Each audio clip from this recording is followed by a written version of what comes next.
Good morning. कैसे हैं आप लोग? मैं अभिराज आप लोग को आज हम यूपीएससी सीसेट पेपर के लिए रीजनिंग के बारे में कुछ जानकारी देंगे। लेकिन उससे पहले आप मेरे बारे में जानकारी ले लीजिए। मेरा पूरा नाम अभिराज कुमार सिंह फ्रॉम पटना। मैं 11 सालों से बैंक, रेलवे, एसएससी, यूपीएससी और बीपीएससी या अदर स्टेट पीसीएस के लिए तैयारी करवा रहा हूँ, जिसमें मेरा सब्जेक्ट रीजनिंग है और मेरा क्वालिफ़िकेशन जो है वो मेरा क्वालिफ़िकेशन एमएससी है। तो हम आप लोग को आज क्या क्या जानकारी देंगे उसके बारे में पहले बता देता हूँ। मैं आप लोग को आज ये बताने जा रहा हूँ जो 24 और 25 के लिए जो आप किस प्रकार से यूपीएससी में कम टाइम में अधिक से अधिक प्रश्न बनाएंगे और वो रीजनिंग में। और कभी कभी क्या होता है जो किसी चैप्टर से पूछा जाता है, किसी चैप्टर को छोड़ दिया जाता है। तो अब आपको बताना है कैसे होगा, क्योंकि मैंने खुद 2 बार यूपीएससी पीटी क्लियर किया हूँ, जिसमें कि सीसेट पेपर में मेरा सबसे अधिक नंबर आता था।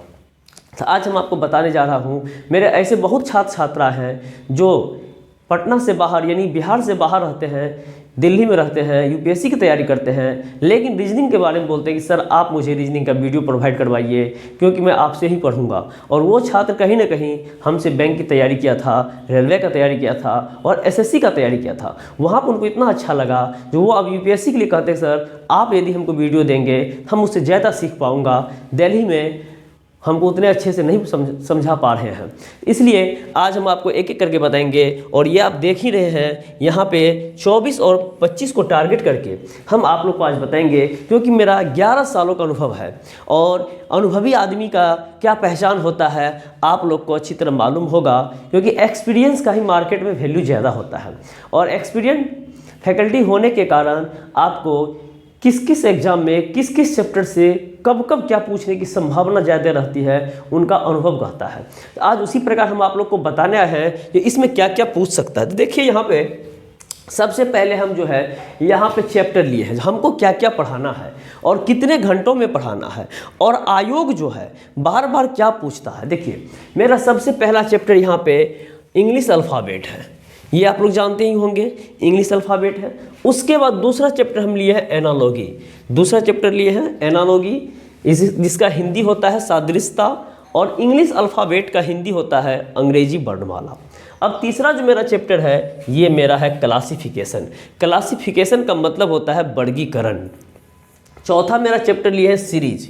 अब यहाँ सीरीज में कौन कौन सीरीज आएंगे, नंबर सीरीज भी आएंगे, लेटर सीरीज भी आएंगे, मिक्स्ड सीरीज भी आएंगे और 3 के अलावा चौथा जो होता है फाइंडिंग मिसिंग वन, सीरीज का एक चैप्टर होता है फाइंडिंग मिसिंग वन, वो भी रहेगा। उसमें क्या होता है गलती को ढूंढना रहता है, गलती को ढूंढना रहता है। चौथा है कोडिंग डिकोडिंग।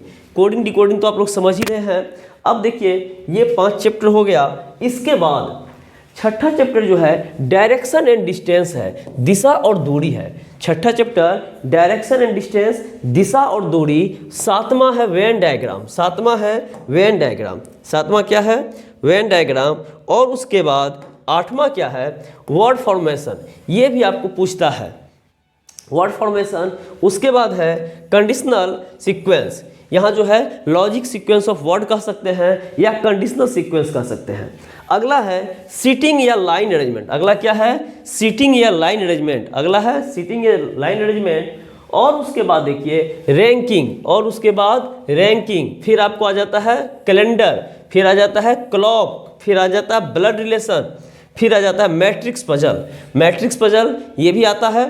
और उसके बाद देखिए और आता है सिंबल रिलेशन, ठीक है। यहाँ पे a plus B means a is the father of b, c plus d means c is brother of d। इस प्रकार के जो होते हैं ये ब्लड रिलेशन के अंतर्गत ही आते हैं, लेकिन हम इसको अलग करके बता रहे हैं और इनका चैप्टर का नाम भी सिंबल रिलेशन। अगला होता है cube and cuboid, cube and cuboid जिसका हिंदी होता है घन और घनाव। फिर ये सीरीज है और ये एनालॉगी है और ये क्लासिफिकेशन है। ये 3 चैप्टर दोबारा आपको देखने को मिला होगा। तो आप लोग को समझ में आ रहा होगा कि दोबारा क्यों सर। तो यहाँ पे जान लेंगे ये 3 चैप्टर जो है ये नॉन वर्बल अब स्टार्ट हो गया है। नॉन वर्बल, नॉन वर्बल का मतलब होता है जो फिगर बेस्ड जो क्वेश्चन आता है, नॉन वर्बल का भी सीरीज पढ़ने को है, नॉन वर्बल का एनालॉजी पढ़ने को है और नॉन वर्बल का क्लासिफिकेशन भी आपको पढ़ना है। उसके बाद आता है paper folding and cutting. Paper folding और कटिंग, पेपर को काटना और कब, जब उसको मोड़ेंगे तब। तो पेपर को मोड़ के काटने के बाद कैसा फिगर बनेगा, स्पोर्टिंग हिडन फिगर, ये भी आता है। Image based on problem, image based on problem का मतलब हो गया आपको फिगर पे आधारित, चित्र पे आधारित प्रश्न। अब वो प्रश्न क्या होगा, वो हो सकता है वाटर का हो जाए, मिरर का हो जाए या कोई और हो जाए। फिगर मैचिंग, यहाँ पे 9 फिगर दिए जाते हैं और ये आपको ग्रुपिंग में रहता है और उसमें से मैच करवाना है। अगला चैप्टर है same figure selection. Same figure selection ये भी एक चैप्टर है और कंप्लीटेशन ऑफ फिगर ये भी है, फॉर्मेशन ऑफ फिगर ये भी है, जो कैसा आकृति बनेगा। डाटा सफिशिएंसी, डाटा सफिशिएंसी का मतलब होता है जो डाटा दिया गया है और वो सफिशिएंट है कि नहीं, ठीक है। अगला है स्टेटमेंट एंड एजम्पशन, फिर उसका अगला है स्टेटमेंट एंड आर्गुमेंट। अब देखिए कथन और पूर्वधारणा, स्टेटमेंट और एजम्पशन का मतलब होता है कथन और पूर्वधारणा। यहाँ पे एक कथन या 2 कथन या 3 कथन जो भी होगा दे सकता है, मिनिमम 1 रहेगा और एजम्पशन जो होगा वो मिनिमम 2 रहेगा। अब यहाँ पे डिसाइड करना है जो दिए गए कथन के आधार पे कौन सा एजम्पशन सही है और इसमें किस प्रकार के प्रश्न आते हैं। तो बच्चे यहाँ बार बार गलती करते हैं, आप लोग भी यदि बनाते होंगे तो 10 में से 5 प्रश्न, 6 प्रश्न, 4 प्रश्न पक्का सही होता होगा, लेकिन शेष प्रश्न आपका गलत भी पक्का होता होगा। तो यहाँ पे देखिए इसका प्रश्न जो आता है वो आर्थिक, सामाजिक, राजनीतिक, सांस्कृतिक किसी भी मुद्दा, किसी भी वस्तु के बारे में आपको जानकारी देगा और आपसे संबंध पूछेगा। फिर आता है स्टेटमेंट आर्गुमेंट। तो इस तरीके से हम आप लोग को 30 चैप्टर पढ़ाएंगे, हम आप लोग को 30 चैप्टर पढ़ाएंगे, टोटल 30 चैप्टर पढ़ाएंगे। और जब आप 30 चैप्टर कंप्लीट कर लेते हैं तो उसमें से चाहे 15 पूछे, चाहे 20 पूछे, चाहे 30 पूछे, चाहे 40 पूछे, आप कभी भी आपका 100 में 100% जितने नंबर आएंगे उसमें से टोटल आप बनाएंगे। और उम्मीद करते हैं कि मेरे द्वारा पढ़ाए गए क्वेश्चन में से बाहर कुछ नहीं रहेगा, सिर्फ और सिर्फ डाटा चेंज रहेगा, टाइप जरा सा भी चेंज नहीं होगा, वो मेरी गारंटी है, ठीक है। अब चलते हैं, फिलहाल देखें जो अभी जो वर्तमान में इसका रणनीति बनाना है, कितने दिनों में, कितने घंटों में हम आपको पढ़ा देंगे।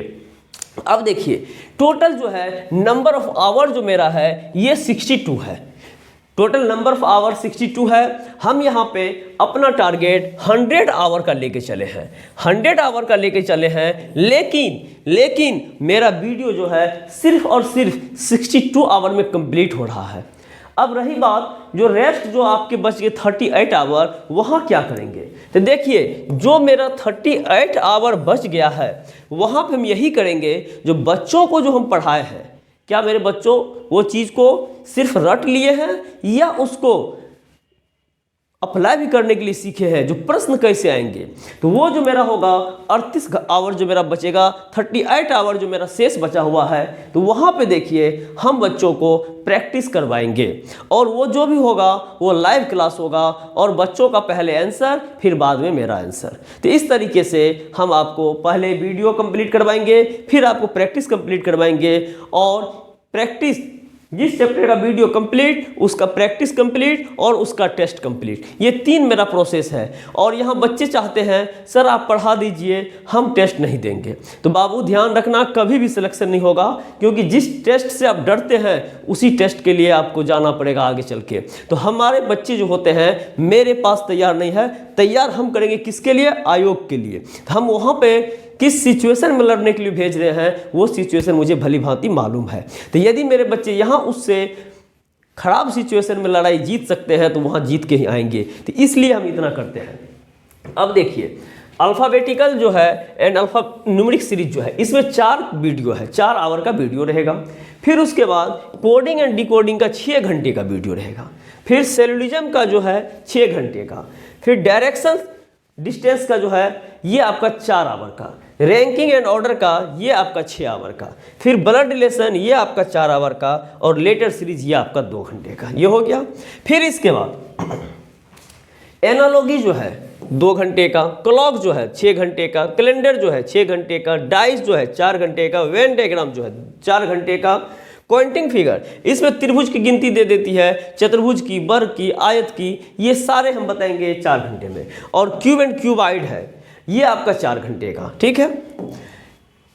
तो एवं प्रकार से वो मेरा 62 आवर कंप्लीट हो गया, वो 62 आवर कंप्लीट हो गया है। अब यहाँ पे हम आप लोग के बीच जो लेकर आए हैं, पहले तो सोचे थे 2014 से लेकर 2023 तक आयोग किस किस चैप्टर से कब कब क्या क्या क्वेश्चन पूछा है उसका कलेक्शन लें, लेकिन बाद में देखें कि नहीं 17 से भी लेके चलेंगे तो कोई आपत्ति मेरे बच्चों को नहीं होने वाली है, क्योंकि ये भी आपका देख रहे हैं कि 3 3 6 एक 7 साल का क्वेश्चन है और 7 साल का क्वेश्चन कम नहीं होता है। यदि 7 साल का एक्सपीरियंस लेके हम आपको बताएं जो कहाँ कहाँ क्या पूछा है तो वो देखिए क्या क्या पूछा है। अल्फा न्यूमेरिक से जो है 2023 में 2 क्वेश्चन, 2023 में 2 क्वेश्चन, 22 में भी 2 क्वेश्चन, ठीक है।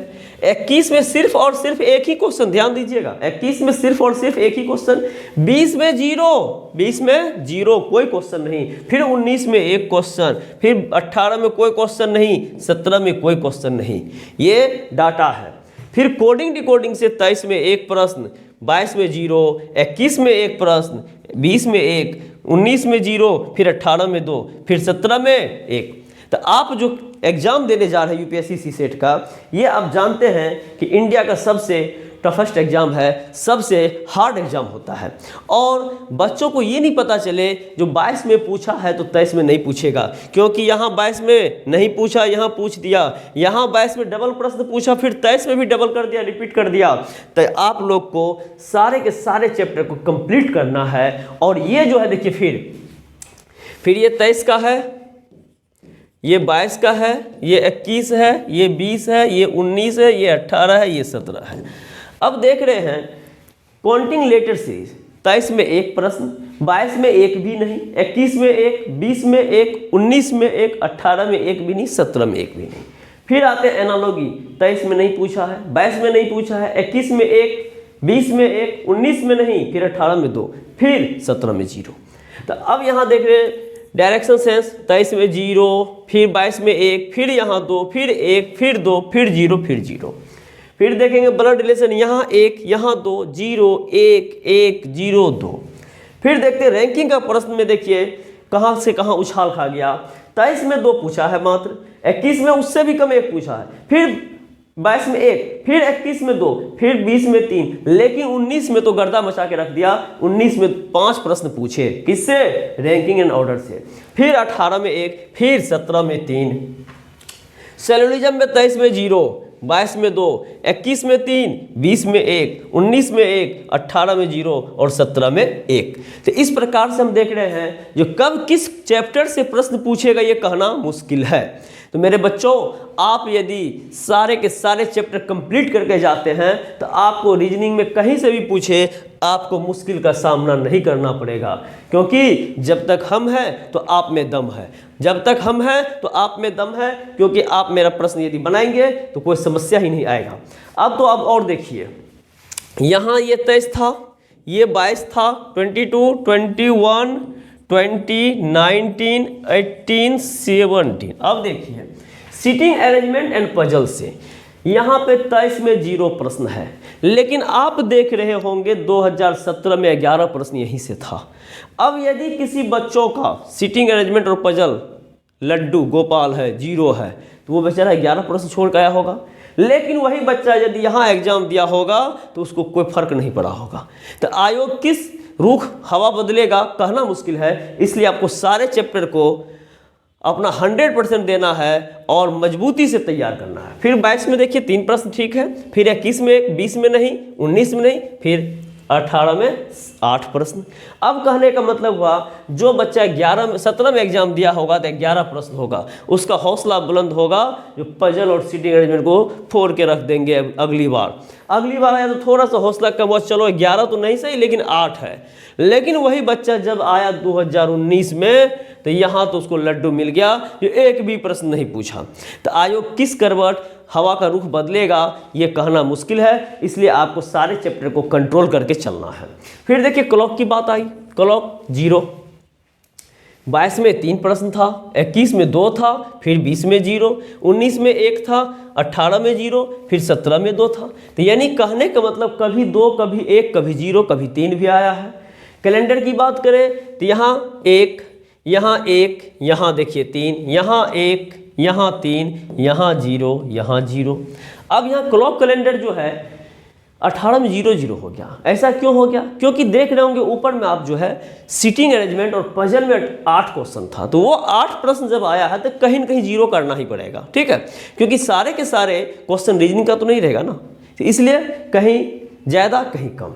फिर आप देख रहे होंगे 22 में 23, 22, 21, 20, 19 पूरा शून्य सपाटा कुछ नहीं, लेकिन 18 में 3 प्रश्न और 17 में 0। फिर अब देखिए फिगर काउंटिंग का, यहाँ से यहाँ तक कुछ नहीं, यहाँ 1, फिर यहाँ 0, कोई बात नहीं है। अब क्यूब एंड क्यूबाइड का देखिए, यहाँ 3 प्रश्न पूछा, 3 साल कुछ नहीं पूछा, लेकिन चौथा साल फिर 1 पूछ दिया। और इमेज का देखिए सिर्फ 18 में 2 प्रश्न पूछा है, लेकिन 24 में पूछेगा कि नहीं पूछेगा ये कहना मुश्किल है, क्योंकि 4 साल 5 साल नहीं पूछा है, तो छठा साल में भी वो पूछ दे या हो सके छोड़ दे। तो आपको इमेज पे भी कंट्रोल करना है। फिर उसके बाद देखते हैं आगे एनालिटिकल रीजनिंग है, यहाँ 2, यहाँ 0, यहाँ 0, यहाँ 0, यहाँ 0, यहाँ 0, यहाँ 4। तो कुल मिला के हम देखें जो 23 में 11 प्रश्न आए, 22 में 15 प्रश्न आए, 21 में 17 प्रश्न आए, कितना है 17, लेकिन 20 में 10 प्रश्न आए, 19 में 18 प्रश्न आए, 18 में 20 प्रश्न आए और 17 में 25 प्रश्न आए। इतने प्रश्न जो है आपको रीजनिंग से उठाया गया है। अब यहाँ पे most important topic for CSAT reasoning ये है। तो the most important topic for CSAT reasoning that can be identified from the above table as follow. अब इसके आधार पे यदि हम बहुत कुछ सॉर्ट करना चाहें तो मैक्सिमम इतने चैप्टर को कंट्रोल कर सकते हैं। कौन कौन को कंट्रोल कर सकते हैं? Syllogism, blood relation, direction sense, alphabetical and alphanumeric, coding decoding, calendar और क्लॉक। तो यहाँ आपका 3, 3, 6, 1, 7 चैप्टर। फिर उसके बाद आगे बढ़े तो यहाँ पे काउंटिंग लेटर सीरीज और यहाँ पे रैंकिंग ऑर्डर। यानी हम यहाँ पे देख रहे हैं जो ओवरऑल यदि 10 चैप्टर को कंट्रोल कर ले, ओवरऑल यदि 10 चैप्टर को कंट्रोल कर ले तो उम्मीद करेंगे कि 75% से 80% प्रश्न मेरा किसी भी हाल में नहीं छूटेगा। अब रही बात ये 10 चैप्टर को कंट्रोल करने के लिए चाहिए तो चाहिए कितना? इनको कंट्रोल करने के लिए चाहे हमको 50 क्लास चाहिए, इनको कंट्रोल करने के लिए हमको 50 क्लास चाहिए। लेकिन अब यहाँ क्या होता है, ये जो 25% और 20% जो मेरा बच जाता है, तो यही जो है बाबू रिजल्ट के बीच में गैप पैदा करता है। क्योंकि आप लोग को मालूम होगा जो भी प्रश्न हल्के स्तर के होते हैं, साधारण लेवल के होते हैं, सिंपल लेवल के, वो अधिकतर बच्चे बनाते हैं। वो क्या होता है? अधिकतर बच्चे बनाते हैं। और बच्चे मार कहाँ खाते हैं? जो थोड़ा सा हटके होता है। तो यदि आप सफलता लेना चाहते हैं, आपको अगले बार पुनः एग्जाम ना देना पड़े, इसी बार सफल हो जाना है, तो हमको ये 20% पे भी फोकस करना है। क्योंकि 20% बहुत ज़्यादा हो जाता है, 25 से 20% जो है बहुत ज़्यादा होता है। और आप लोग को पता होगा 0.05 से भी बच्चा रिजल्ट छूटता है बच्चों का। तो इसलिए जब इतना से भी रिजल्ट छूट सकता है तो ये तो बहुत का अंतर है। और संजोग ऐसा है कि यहाँ पे ये क्वालिफाइंग ही है, स्कोरिंग नहीं है। यदि क्वालिफाइंग ना हो के स्कोरिंग होता तब और टेंशन लेना है। लेकिन क्या फ़ायदा जब मेरा जीएस पेपर स्ट्रॉन्ग हो और कहीं यहीं पे 0.5 से मेरा छूट जाए, तब क्या करेंगे? और आप लोग जानते होंगे कि सीसेट पेपर में मैथ से हल्का रीजनिंग होता है। सिर्फ और सिर्फ एक अच्छे शिक्षक की ज़रूरत हो और बच्चों अपना अच्छे से समय दे दे। तो इस तरीके से आपका जो भी होगा यहाँ पे पूरा कंप्लीट हम करवाएंगे। और 100 घंटे के लेसन प्लान में, 100 घंटे के लेसन प्लान में आप यूपीएससी 2024-25 के लिए जो रीजनिंग का मेरा रणनीति तैयार किए हैं, उसमें आपको सीसेट पेपर रीजनिंग में कभी भी आपको 95% से कम नंबर आने की कोई संभावना नहीं है। आप सिर्फ और सिर्फ मुझे आप 100 आवर देंगे तो सीसेट पेपर रीजनिंग में 95% स्कोरिंग में करवाऊंगा और आप लोग को लास्ट में एग्ज़ाम से 8 से 10 दिन पहले हम आपको सिर्फ और सिर्फ 500 क्वेश्चन देंगे और उसी 500 में से एक भी प्रश्न आपका बाहर जाने वाला नहीं है, क्योंकि इतना दिनों का अनुभव है और बहुत सालों से बच्चों को देते आ रहा हूँ। तो किसी भी समस्या में, किसी भी शर्त में वहाँ पे 95 से 80, 98% प्रश्न लड़ते हैं, क्योंकि आपको पता होना चाहिए रीजनिंग में डाटा सेम नहीं होता है, लेकिन वहाँ पे टाइप 100% सेम होता है। जब आपका टाइप सही होगा तो डाटा से कोई लेना देना नहीं है। तो इस तरीके से हम आपको रीजनिंग पढ़ाएंगे। तो आज हम आप लोग को इतना ही जानकारी देंगे, फिर आपको अगला क्लास के लिए आप तैयार रहेंगे, मैं तैयार होऊंगा, तब हम आपको अगला क्लास का वीडियो दूंगा। तो आज के लिए इतना ही। जय हिंद, जय भारत। फिर मिलेंगे अगली क्लास में, तब तक के लिए बाय।